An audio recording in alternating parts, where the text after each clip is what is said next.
आणि बीआयएस बद्दल तुम्हाला आता माहिती भरपूर आहे, मी आता सांगत नाही काही वेळेअभावी। यानंतर जगताप सरांनी मार्गदर्शन करावे अशी विनंती करते। उपस्थित आपल्या विद्यालयाचे ज्युनियर कॉलेजचे प्रमुख व सोसायटीचे खजिनदार जाधव सर, आमचे सहकारी Mulla sir, Gaikwad sir, station sir आणि तुमच्या सगळ्यांचे सहयोग श्रीमती शिंदे शेली मॅडम आणि शिंदे मॅडम। हा बीआयएस मार्फत वर्षभर चांगले कार्यक्रम राबवले जातात। एक जिवंत आहे आपल्याकडे बीआयएस काही नावापुरतं नाही पाठी लावलेली, एक जिवंत वाटतं आपल्याला। काही ना काही तुमचे चांगले उपक्रम या शाळेत राबवले जातात। गेल्या वर्षी सुद्धा आपण त्या उपक्रमात पाठसला भेट दिली सिमेंट फॅक्टरी, म्हणजे एक चांगला उपक्रम। त्या सगळ्याचं श्रेय आपल्या बीआयएसच्या प्रमुख शिंदे मॅडम आणि शिंदे मॅडम या दोन्हींना जातं। त्याबद्दल मी त्यांचं खरंच कौतुक करतो।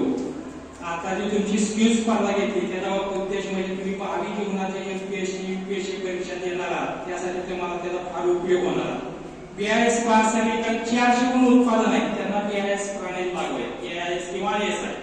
आता सिमेंटचं जरी बघितलं तर आपण गेल्या वर्षी विद्यार्थ्यांना माहिती तिथे प्रयोगशाळेत होती, प्रयोगशाळेत त्या सिमेंटच्या विविध टेस्ट घेतल्या जात होत्या। जर त्या टेस्टला जर ती सिमेंटचं उतरलं, जे काही मानक ठरलेले सिमेंटच्या बाबतीत, तरच त्याला काय मिळतो, आयएसआय प्रमाणपत्र मिळतं, सर्टिफिकेट मिळतं, त्या रजिस्ट्रेशन करते सिमेंट रजिस्टर झालेलं असतं।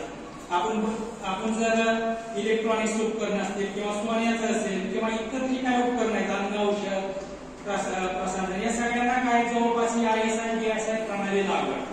म्हणजे त्या मानकाला जरच ते उत्पादन सक्षम करलं तरच त्याला काय मिळतो, आयएसआय दर्जा मिळतो। आपण उत्पादन खरेदी करताना कुठलीही वस्तू खरेदी करताना आयएसआय चिन्ह, आयएसआय मार्क काय का नाही पाहून घ्यायचं, म्हणजे त्याला तो दर्जा प्राप्त झालेला आहे, हा शासनाने दिलेला काय त्याला एक परवाना आहे, एक लायसन आहे।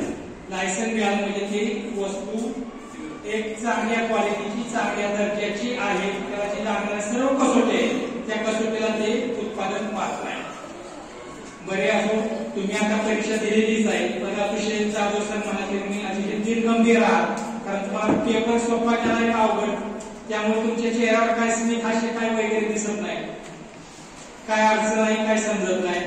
बरे असो, परत एकदा आम्हाला तुम्ही इथे बोलवलं आणि आमचा जो सत्कार केला त्याबद्दल मी बीआयएसच्या वतीनं तुमच्या सर्व विद्यार्थ्यांचं, संयोजकांचं आभार व्यक्त करतो आणि थांबतो।